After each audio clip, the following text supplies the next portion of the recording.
Tite, boa tarde. Vitor La Regina, da TV Globo. Tite, Flamengo e Palmeiras, nos últimos anos, fizeram grandes partidas, até o próprio jogo do Maracanã, em novembro do ano passado.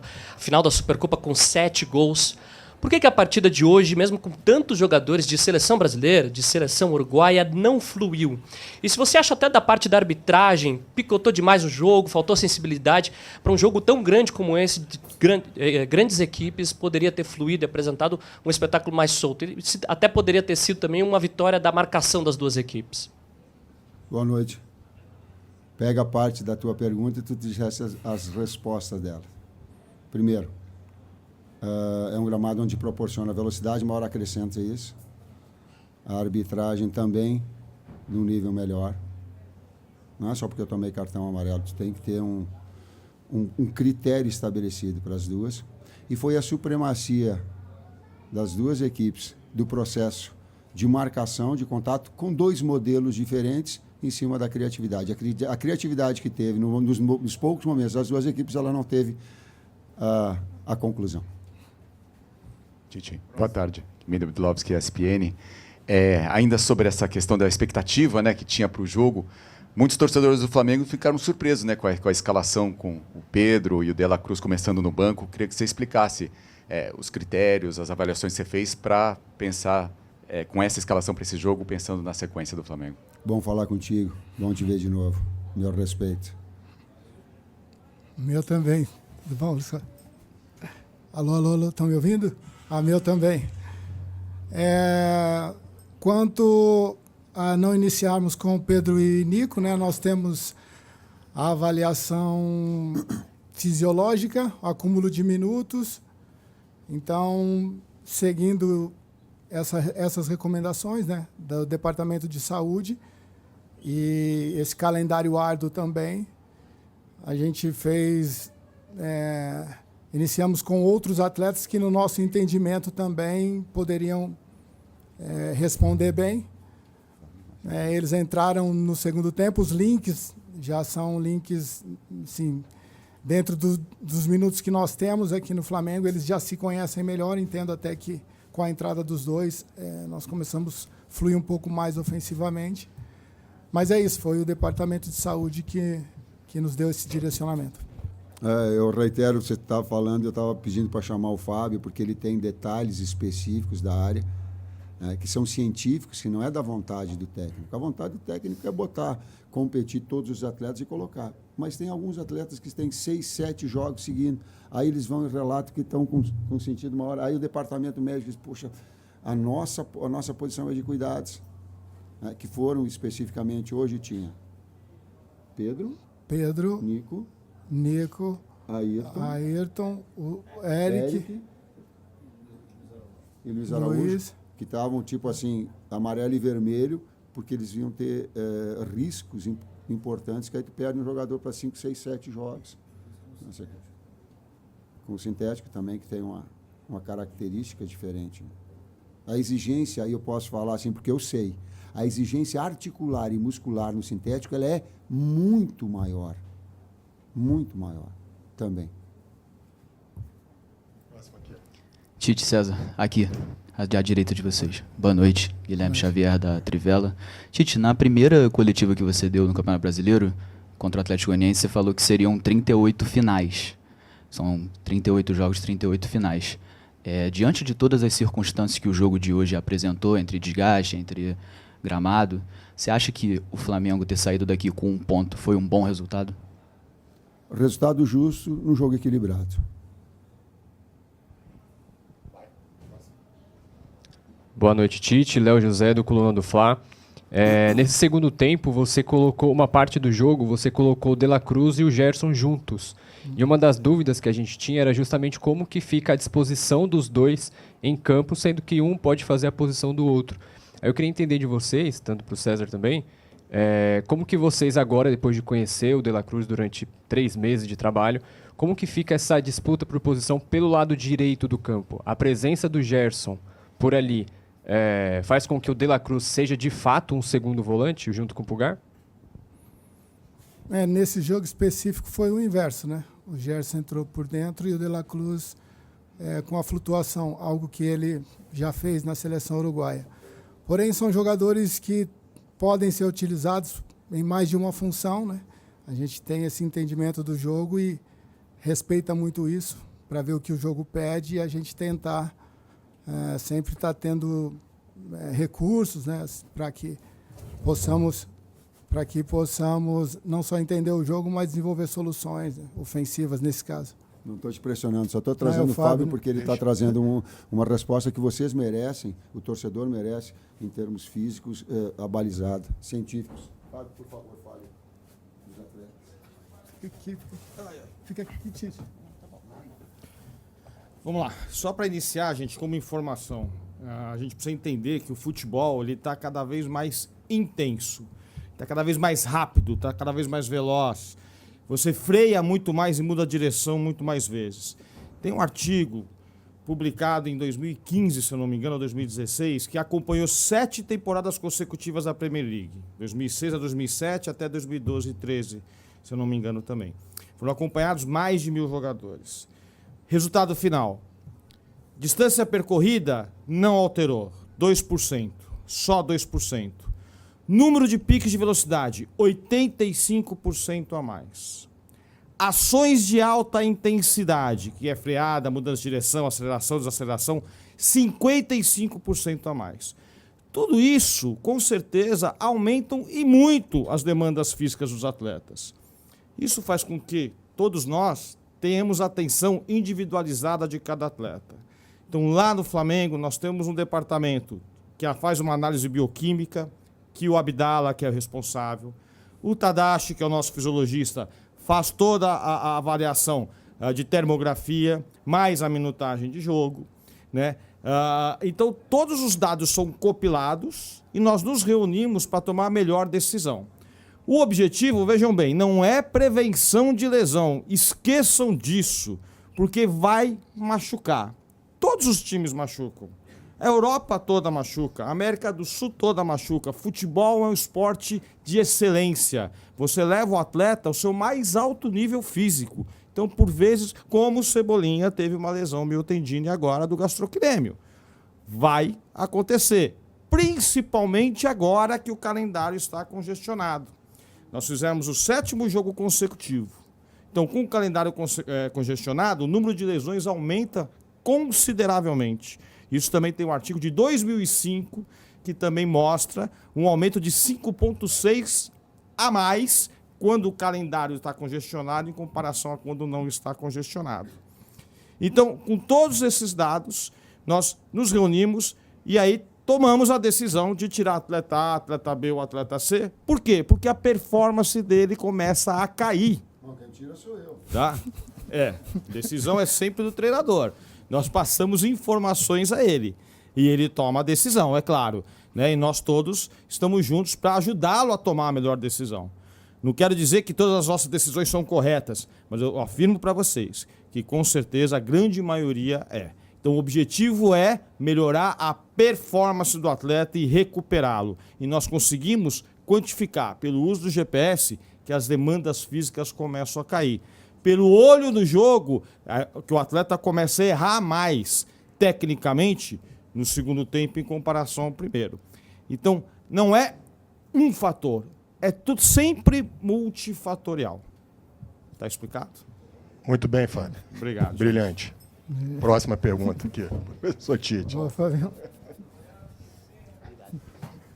Agora quem tem dúvida...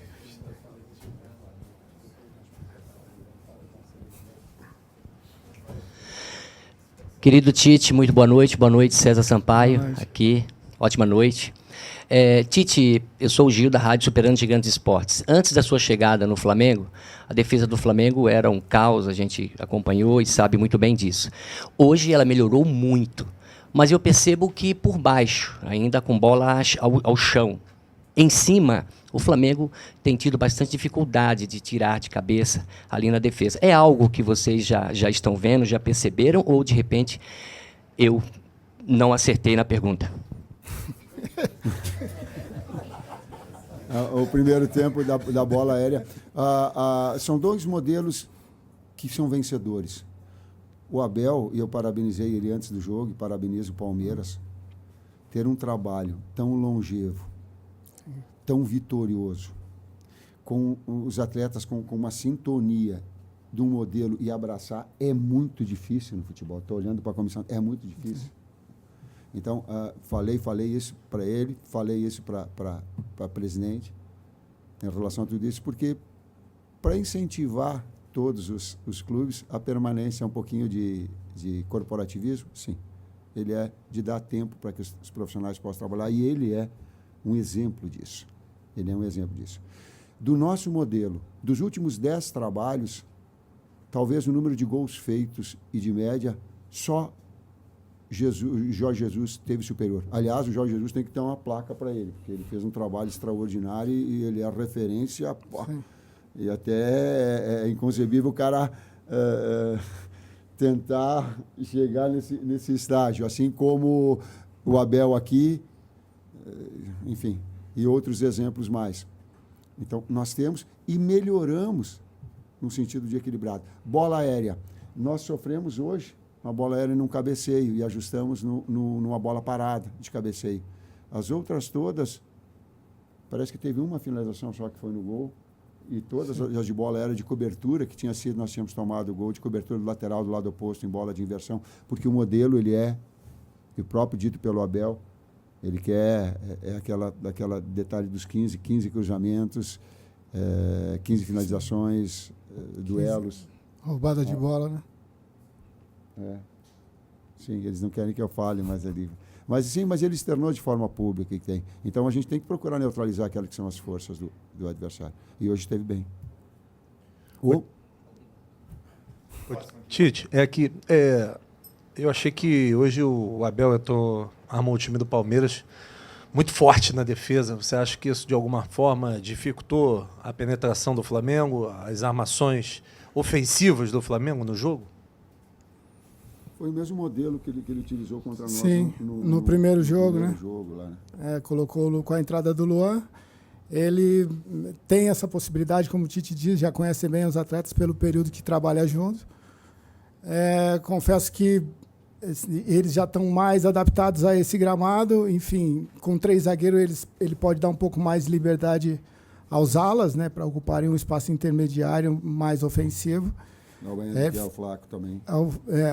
Ocupando os canais, né, os corredores entre zagueiro e lateral. Porém, nós tivemos algumas, dentro daquilo que a gente entendeu, daquilo que a gente treinou e simulou, nós tivemos algumas boas chances de implementar algo para superar isso. Um erro de passe, um ajuste, né, um domínio com a bola um pouco fora do lugar, enfim, uma falta de uma melhor decisão. Acabou no último, né, intermediário e ofensivo, acabou nós não aproveitando essas oportunidades. Porém, enfim, faz parte, né? Eles têm no seu sistema defensivo aí um dos pilares de sustentação e não é reclamar do gramado, eles estão mais habituados a jogar nesse gramado do que a gente. Tite, César Sampaio, boa noite. Analisando as redes sociais, após o empate em 0-0 com o Palmeiras, parte dos torcedores tem se manifestado decepcionada porque entendem que o goleiro adversário, o goleiro Everton, foi até mais testado que o Agustin Rossi. Talvez, se o Flamengo tivesse um pouco mais de sorte na partida, poderia ter saído com resultado positivo, e lamentam pelos 2 pontos perdidos. Há uma outra parte que enaltece o fato do Flamengo estar jogando fora de casa, no gramado sintético, contra o Palmeiras, que era apontado antes do início do campeonato como um dos favoritos e é o atual bicampeão, e comemoram o ponto somado. Qual desses 2 lados tem razão, na sua opinião? Respeito os dois. Opiniões se respeitam. E ao longo da minha atividade profissional, a gente respeita opiniões, né? Discordando. Hoje não tem mais, para mim, não tem mais o preto e o branco. Existem uma série de tons de cinza. E eu estou inserido nesses tons de cinza. Os dois têm. Boa noite, Tite. Boa noite, César. Aqui atrás, da Marinda Eleitoral News. Próximo jogo do Flamengo é um jogo complicado também. A temporada é muito exigente. O Fábio chegou a falar um pouquinho sobre a preparação da equipe para esse jogo contra o Bolívar. Mas eu queria que vocês explicassem de novo, a partir do que foi o jogo de hoje, do desgaste que algum jogador possa ter tido para jogar agora na altitude E querendo ou não, um jogo que o Flamengo precisa somar pontos, né, para não ter dificuldade na reta final da Copa Libertadores da América. Obrigado. Perfeito. E palavra de honra, quando eu trago o Fábio aqui, eu trago a equipe, está aqui o Bruno para comandar, é para trazer a informação científica e verdadeira. É um respeito a vocês. Sabe por quê? Porque técnico não tem que responder sobre a parte diretiva, não tem que responder sobre a parte fisiológica. Eu tenho conhecimentos como professor, mas tem uma situação abalizada. Por favor, Fábio, coloca qual é que é a programação que a gente tem, o que a gente vai ter de recuperação. O jogo, nessas consideradas altas altitudes, ficam totalmente aleatórios. Por quê? Porque nós vamos acabar sentindo, sim. Quanto mais você sobe, menor é a densidade do ar. E aí você afeta a captação de oxigênio do seu alvéolo pulmonar, porque a pressão parcial de oxigênio cai. Bom, mas isso tem que ser uma aula muito mais ampla. Mas o que é importante saber? A nossa estratégia de chegar na hora do jogo é para você evitar o que nós chamamos de mal agudo da montanha. Quando você põe o pé nessa alta altitude, na hora você começa a ficar ofegante, a hiperventilar. Você não percebe, mas você começa a hiperventilar. Com o tempo passando, os efeitos dessa exposição começam a vir. Quais são? Uma dor de cabeça intensa, náusea, ânsia de vômito. Por isso que nós optamos em chegar próximo. Isso não vai aumentar a performance da equipe. A performance da equipe já vai estar comprometida. O desafio é recuperar esses atletas e tentar, pelo próprio histórico desses atletas, saber quem sente mais ou menos atuando nessas altas altitudes, como é La Paz a 3.600. Boa noite, Tite. Boa noite, César. Boa noite. Apesar do Palmeiras repetir os jogadores da defesa, hoje a marcação era mais individual e mais cerrada do que foi no 3-0 no segundo turno do Campeonato Brasileiro passado. Isso é uma questão que fez um pouco mais de diferença hoje, principalmente na saída de bola e alguns outros lances? Com todo o respeito, e a divergência também faz parte, foi a mesma estrutura montada conosco lá. O Gomes saindo, o ala direito espetando na saída do lateral, o Gomes abrindo para fazer um contato com o BH, as outras na sobra, por vezes jogando jogadores na frente para deixar um contra um, buscando vencer duelos. Ela teve mais ou menos o mesmo desenho.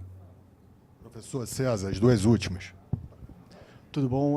Professor César e Tite, acho que já é um fato que, pelo menos hoje em dia, fora de São Paulo, o Flamengo é um dos principais, o principal rival do Flamengo, e no Rio de Janeiro, fora do Rio, o Palmeiras é o principal rival do Flamengo.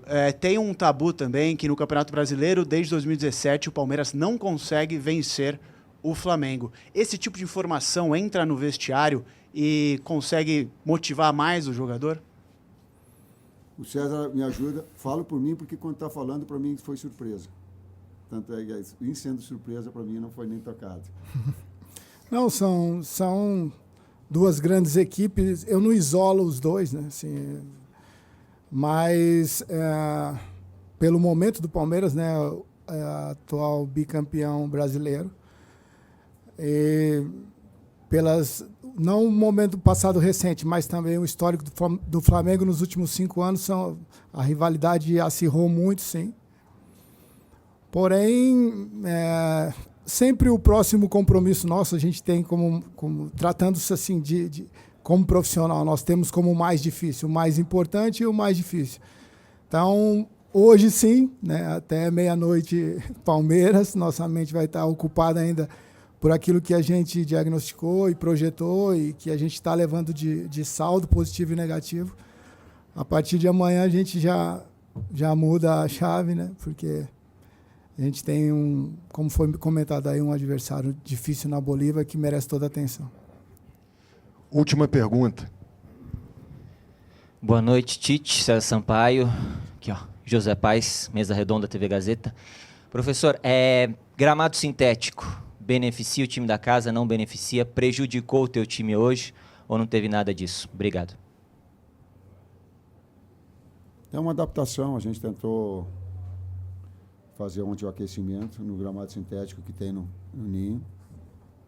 Poderíamos até ter feito mais um trabalho no dia anterior. A gente procurar, porque quando vem... Eu e o Miro, meu irmão, nós temos gramado sintético no sul. Ele cuida lá. É muito diferente. Não é pouco, ela é muito. Quem tem uma rotina, ele consegue estabelecer velocidade da bola, uma hora a batida embaixo. A conchinha que tu vai fazer um passe cavado, ele dificulta. E a adaptação ela tem que ser de todos. Por quê? Porque se está liberado para a situação, compete a nós estabelecermos. E também nos adaptarmos a uma situação que ela é notória. Diferentemente, por exemplo, o gramado aqui é diferente da Arena da Baixada. Da Arena da Baixada ele é de pó de fibra de coco. Então ele fica com diferente. Não é como tem o sintético daqui, que ele é de borracha. Daqui a pouco te dá maciez, mas ele retira. Ele te deixa muito mais veloz. Oi? De cortiça. E aí, viu, o primeiro jogo, quando aconteceu, eu estou assistindo, o primeiro jogo do Palmeiras foi com o gramado novo. Foi. Quando eu olhei, eu digo, nossa, como é... Eu, mesmo tendo conhecimento, digo, nossa, como essa bola corta, dá o... Ela traz uma velocidade do jogo diferente. Adaptação, precisa adaptar. Fechou a última? Fechou. Deixa eu só fazer uma observação um pouquinho como... Na minha atividade como técnico, eu sei que ela é bastante exposta. E eu tenho que aguentar ali, quando vem fora, todas as ofensas que vão de fora possíveis. E não é da torcida do Palmeiras, não é. Não é. Elas são de algumas pessoas que talvez não tenham a condição de saber que tem um monte de criança que dá para te educar. Então, as ofensas que eu sofri, ela é do jogo. Mas cusparada é muito feio, cara. Cusparada é muito feio. Eu tenho que limpar a minha cabeça, tenho que limpar uma coisa feia, cara. Então, só para essas pessoas, não para a torcida do Palmeiras, que ela tem todo o direito. E eu estive aqui. E tem uma etapa muito bonita que me orgulha aqui. O nosso trabalho aqui, ele foi digno, Bruno, que ele salvou aquela etapa, o Palmeiras do rebaixamento. E eu sei disso. E eu tenho isso na minha memória gravado muito forte. Então, eu tenho respeito às etapas que foram. Mas essa pessoa, talvez, esses aí, eles não são dignos para ser representantes de uma série de garotos, e nós somos muito bem recebidos. Uma série de garotada ali que estava do lado e que olham daqui a pouco na figura do César, que esteve em toda uma história aqui bonita de Palmeiras. É ídolo, é monstro, e que está do outro lado, mas que haja o respeito. Para ter um pouquinho, senão a gente acha que o futebol vale tudo, cara. Não é assim. Tô certo? Absolutamente. Obrigado, se tu não me dá uma força para... Vamos embora.